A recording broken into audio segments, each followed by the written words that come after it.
Hello, everybody, once again to another episode of Wildcat Behind the Page.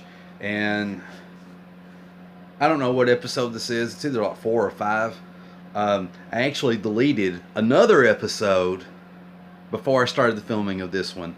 And let me explain this for 1 second. I'm having to delete stuff because I'm not uploading frequently like I want to, because I feel that it's best to kind of let one video sit every week, But I make progress, and I have things that happen to me, throughout the week, and then I want to do multiple uploads, but I'm afraid that people won't have time to watch and digest, the prior video that I put out, before that and before that one and so forth and so on. So I like to let my videos kind of sit and give people a chance to actually watch them, And what ends up happening is when I approach things in that way,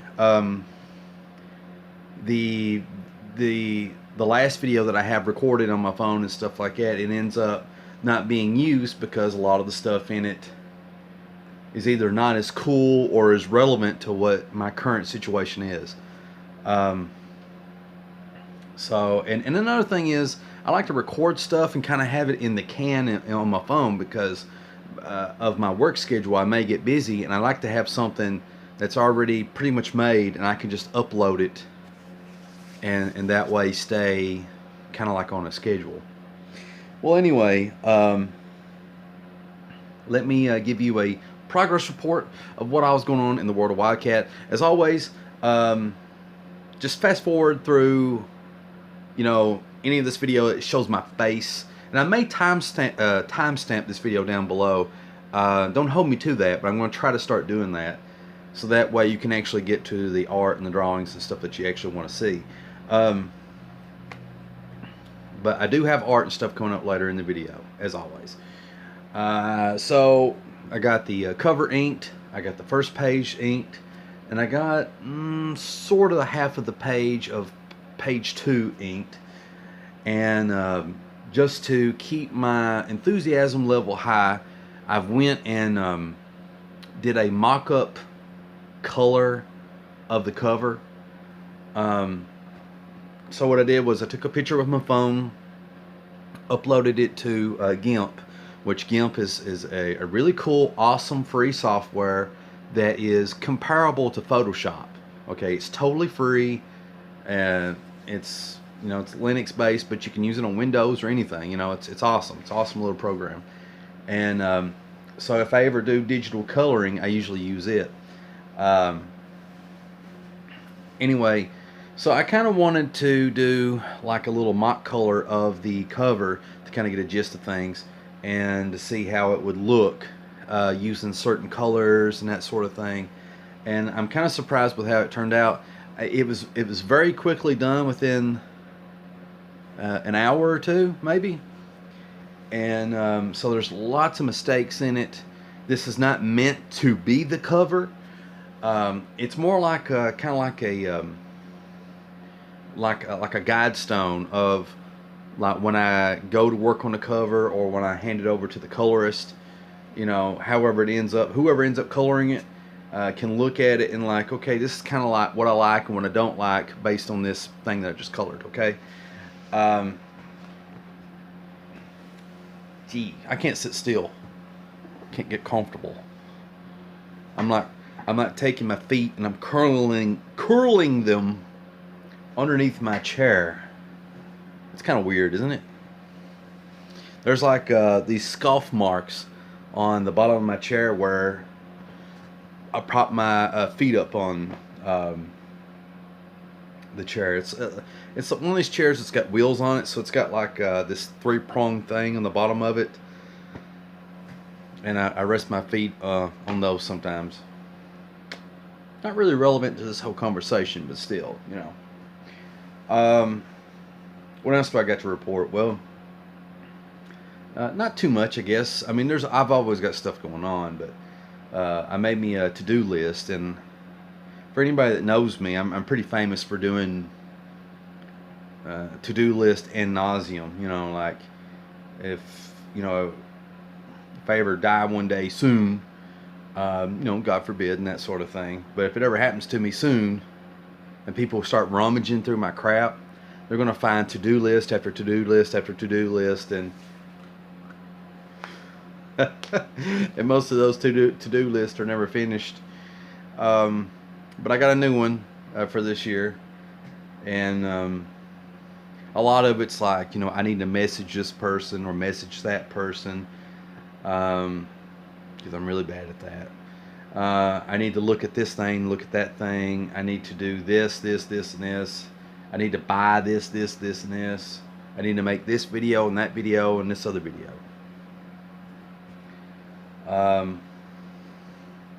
So that's pretty much shtick of it. I mean, that's not very detailed, but I got one of those bad boys made. And speaking of making videos, before I wrap this little video intro up,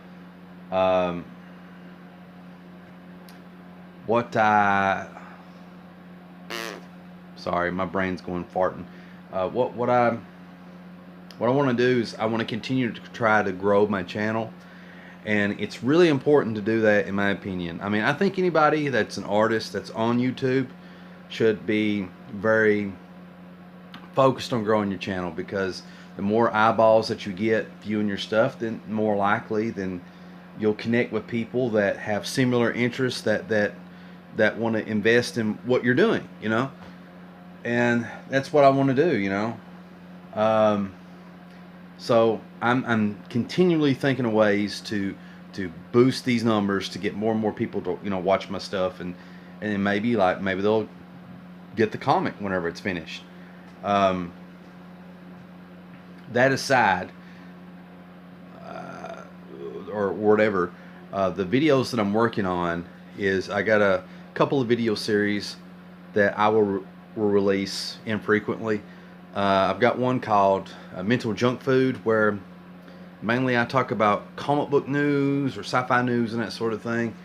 And so I'm going to start slowly putting more videos out about that stuff, and hopefully, you know, people that enjoy that may check out Wildcat Behind the Page, or maybe they won't. You know, no hard feelings either way. The other thing is, I'm working on a series about weird and strange things out in the world. I got a title for it, and I got a couple of topics in the can that I want to get out. And, you know, all these things are designed as both labors of love, and also as ways to get people to check out my art. And, you know, to grow this channel, because who knows, if it ever got big enough, then if I can make at least minimum wage doing this, then that's what I'm doing, you know. It beats flipping burgers and whatever else, you know. Which I have no illusions, you know, with as many people as on YouTube as there is, you know, the chances of me doing good, but that much. And also, not to be a drag, I don't think YouTube will be around in the next 8 years, give or take. I could be wrong, but I got a bad feeling that the company's going to go through a drastic change, in much the same way Napster did. And when Napster went through its change, it killed the platform. And I think same thing is going to happen to YouTube, because of how much money they put into the company, but they're not getting a return. You know, they're actually losing millions, maybe even billions per year, because it costs a lot of money to do all the I don't know, I guess bandwidth, but video storage costs us a lot of money. And with the amount of people and the amount of videos being uploaded daily, they're just not seeing a return on investment. And then we've went through two apocalypses now, and potentially another third one on the way. The revenue's just not coming in, you know. And so I predict, you know, probably about the time I get 10,000 subscribers, if that ever happens, is about the time that YouTube closes its doors or announces some new thing that nobody's interested in. and then the site just dies a painful death. Well, that aside, that's my thoughts as of today. I've got more stuff that I'm thinking of, but I don't want to bore you all. I don't want to get too off track because I don't know how well received this kind of off the wall thinking is. So let's go ahead and let's get into the art, and let's talk about that. And yeah, enough of this. Trying to hit the stop button. What's here? Yeah. Okay, quick recap of what you've already seen and what you haven't seen. For those that have not seen this video, or of course you've not seen this video, it's just come out. For those of you that have not seen this work, this is the cover for the first issue of Wildcat. Pretty happy with it overall.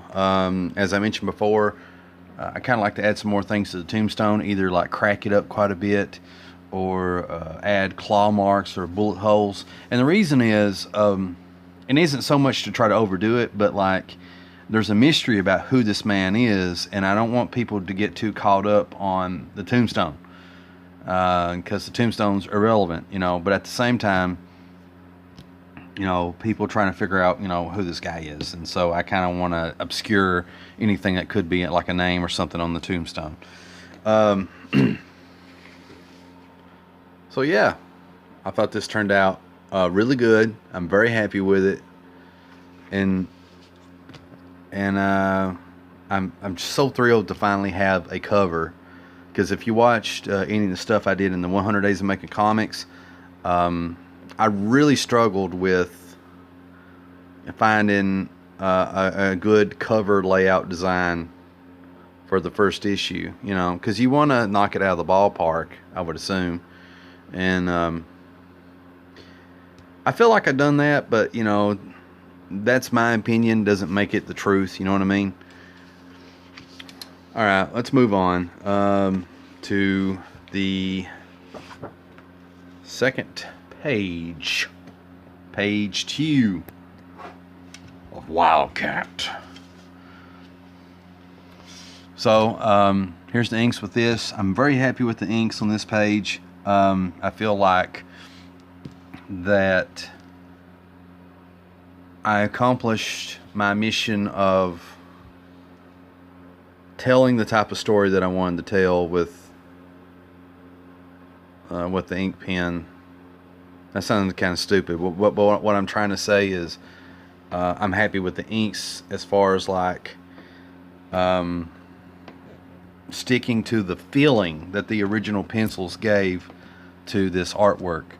For example, like in the background, I had a bunch of these lines. Let me zoom in here. I had a bunch of these lines in the background that I did with pencils, and the reason was I wasn't for sure if I wanted to leave this blank and let the colorist kind of have a lot more fun with the backgrounds, or if I wanted to see what the backgrounds would kind of look like if they were black, you know, filled in. And so I did a kind of a in-between. So a colorist can still color this background, but I've limited what they can actually do with it because I put so much line work behind it. But at the same time, I still get the same effect of kind of blackening out the background. So I think it's a pretty cool thing. Maybe you all disagree, but I like it. The other thing is I'm really happy with how these leaves turned out. And if I mentioned this stuff before in a prior video, I'm sorry, because I've deleted like 2 videos now, and I can't really keep up with what I've shown to you guys already or not, so I'll try to talk quickly.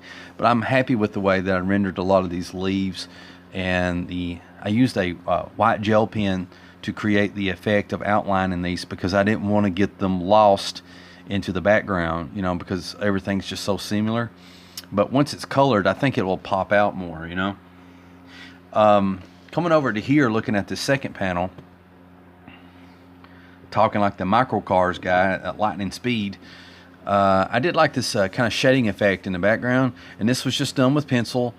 Oh, of course it was done with pencil. What I'm trying to say is, when I did this with pencil, I was just again trying to see what it would look like if it was shaded in. But because of the strokes of the pencil, it had a neat little kinetic effect that I really enjoyed. It really gave a certain energy to the piece. Kind of puts me in mind of Wallace Portacio, I think that's how you pronounce his name. One of the Image founders, or one of the people. Yeah, he's the Image founder. When he does stuff like this, but it's a lot more thicker. You know, I think he uses like a brush or something. So same effect, sorta. And I cleaned up a few things, added a few things to the fox here. I tried to make her hoodie just a little bit more thicker on this side. Then we got this middle panel. Let me zoom out here. And I blacked everything out. And the reason I did this, instead of sticking with the theme, I thought it was a little bit too much of line work in these upper panels in the background. So to give it a different look visually, I decided to blacken everything out, and I thought it really makes things pop in a really cool way. I also fleshed these characters out just a little bit more. I think it's a little bit of an improvement to how they looked before. Still not much, but a little bit better. I will say though that I had trouble with this because having looked at it, you know, when I went to ink it, it looks wonky. And then once my mind clears, it looks cool. So my brain goes back and forth between this looking really bad and looking really good. So it's like a weird thing, you know. And my brain just can't make up its mind, you know. And I decided to stick with the same theme of blacking out the background.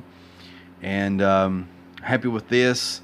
There's probably a few more things I could do with it ink-wise, but I'm pretty much done with it. And as far as like, I need to finish the hair on these two guys. But other than that, pretty much done. So what I like about this page is, first of all, like, I think this would pass, like, you know, if this is a black and white comic, I don't think there'd be too much more I would need to do to it, you know. I mean, this is black and white as black and white all get out, you know. Sorry if I'm pacing this a little too quick, but very happy with this. This actually looks like a comic book page to me, you know. All right, so let's get to the third page, or I'm sorry, let's get to page 2 here. And this is kind of where I'm at inking wise. And I mean, sorry guys, zoom in here a little bit. So I've been fixing a few things with this page. Originally her legs stuck out, but I didn't like the way it looked. So what I decided to do is kind of make it look like she's recovered from falling down and she's on her knees. And what else did I do? Added a few more details to the pants on these guys. And then I still got to flesh this guy out just a little bit better. Add a few more details to his outfit. A lot of these scratchy lines is from the original pencils, and you know, I'll fix that one way or another. And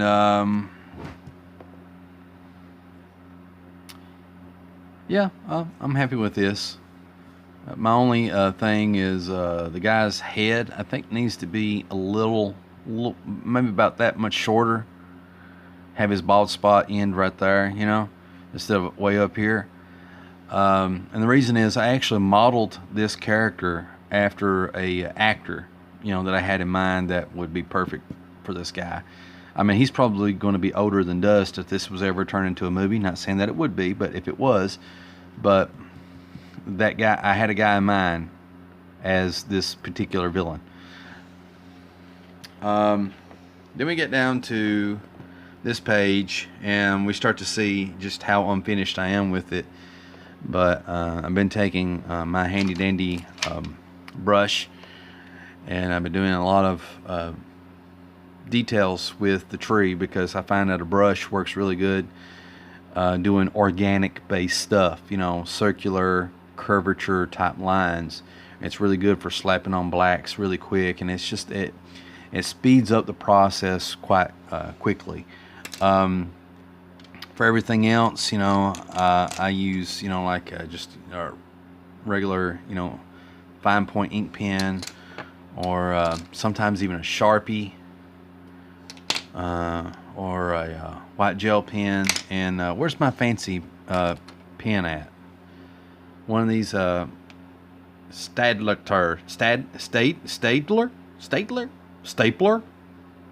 But anyway, it's a 0.1, so it's very fine line. So this is what I use for my very, very important details that are very small.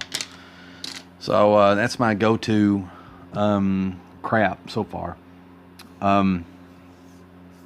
Yeah, I don't know what much more to say about this stuff.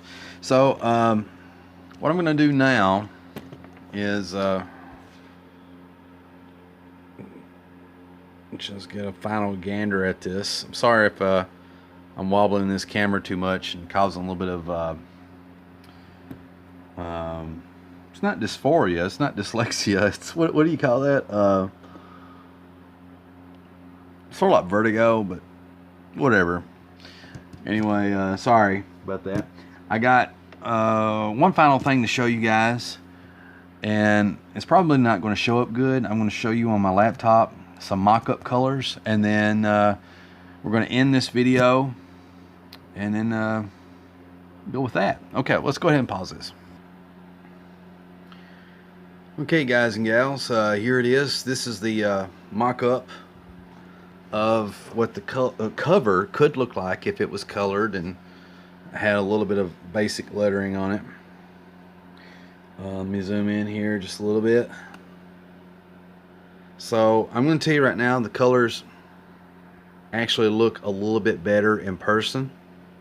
Factoid number 2 is I slopped these colors on here really quickly, about an hour or two. I just kind of wanted to get an idea of what this cover could look like colored, because I'm really anxious. And I wanted to see what the title font would look like on the comic and how it would mesh with everything. And I think that looks cool to me anyway.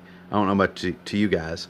I think the cover looks cool, overall colored. I like the choice of colors. You know, his skin tone is kind of gray. He's got these red things.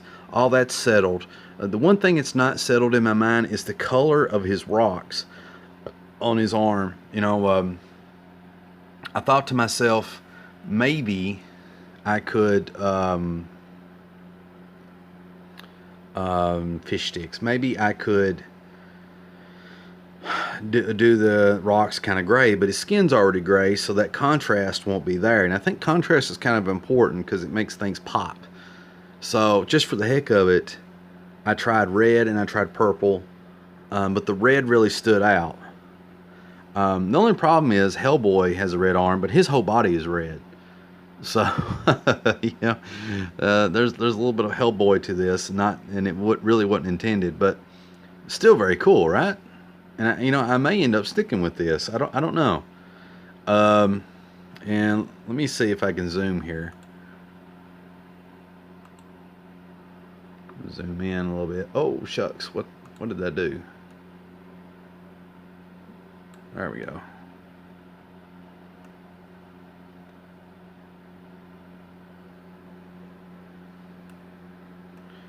And again, I slopped these colors down, you know, these little white edges here.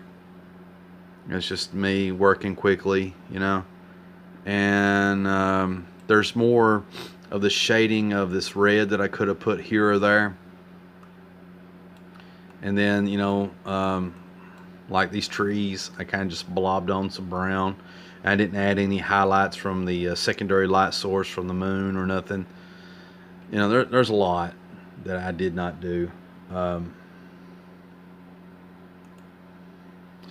So anyway, yeah, this is what the cover looks like, could look like, and this is just a color guide. So when I get the inked photocopy, when I get it to get copied, I'm going to try to watercolor it using this as kind of like a guide and seeing what I can come up with. And who knows, I may even clean up the watercolors using GIMP, you know, a computer program. As always, guys, I'm sorry this video turned out long. They always turn out long. I hope you enjoyed the progress so far. I think in the next video I'll actually try to draw something and let you watch that as I'm talking. Thanks for staying tuned. Staying tuned. What does that mean? Anyway, I love y'all. As always, if you like this video, please remember to give it a good thumbs up.